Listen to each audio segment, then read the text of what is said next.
বিলাসীপাৰা মহকুমাৰ অন্তৰ্গত হগুনমাৰীত পথৰ মাজতে হঠাৎ গৃহ নিৰ্মাণ যাতায়াতৰ সমস্যাক লৈ গাঁওবাসীৰ মাজত হাহাকাৰ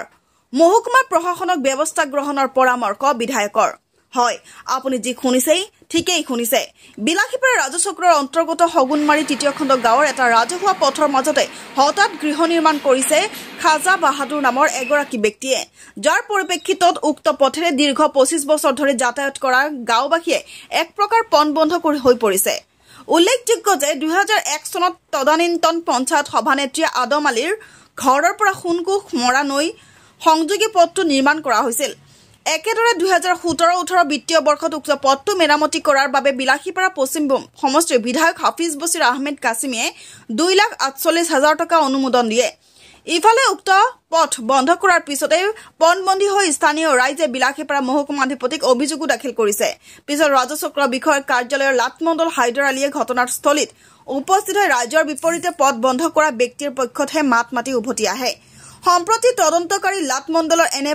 পক্ষপাতিত্বমূলক আচৰণ লৈ স্থানীয় ৰাইজে ক্ষোভিত হৈ পৰাৰ লগতে চক্ৰ বিষয়ৰ জৰিয়তে তদন্তৰ পোষকতা কৰিছে news desk report news Assam ৰাস্তালৈ ঘটনাটো হ'ল 2001 চনত পঞ্চায়তৰ পৰা আদমলি হাউচ টু সংকচ নদীলৈকে এখন ৰাস্তা বনোৱা হৈছিল এই ৰাস্তাটো মানুহ সকলোৱে যাই আছে অহা যোৱা কৰি আছো আৰু 2016-17 চনত আকৌ MLA LED ফাণ্ডৰ পৰা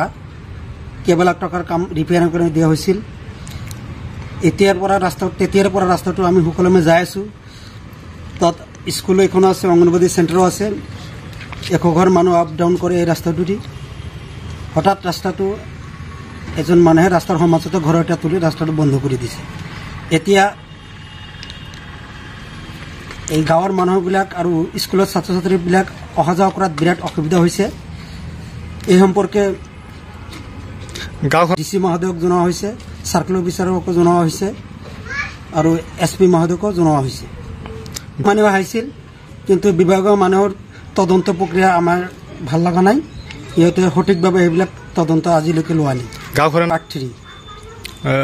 ৰাস্তা ডেইলি 500 মানুহ আপ ডাউন কৰে আৰু ঘৰ আছে 60 ঘৰ মান মানুহ আবদ্ধ হৈ আছে তাতো 2001 চনৰ পৰা আজিলৈকে পৰা মানুহৰ খাজা বাহাদুৰ শেখ আৰু ৰাস্তা বন্ধ কৰি ঘৰ তুলিছে ৰাস্তাৰ সমাজ কিমান দিন হ'ল মোটামুটি 2 মাহ হ'ল তদন্তকাৰী বিষয়াসকলে তদন্ত কৰি আজিলৈকে ৰিপৰ্ট দিয়া নাই আৰু কি দিয়ে পিছতহে গম পোৱা যায় মানে সিহঁতৰ পক্ষ লোৱা বুলি আমি অনুমান কৰিব পাৰিছোঁ আজি ইমান দিন হয় যে আমি আজি ৰাস্তাটো মুকলি নহ'ল বিধায়কে আমাৰ কৰ্তৃপক্ষৰ লগত যোগাযোগ কৰি আছে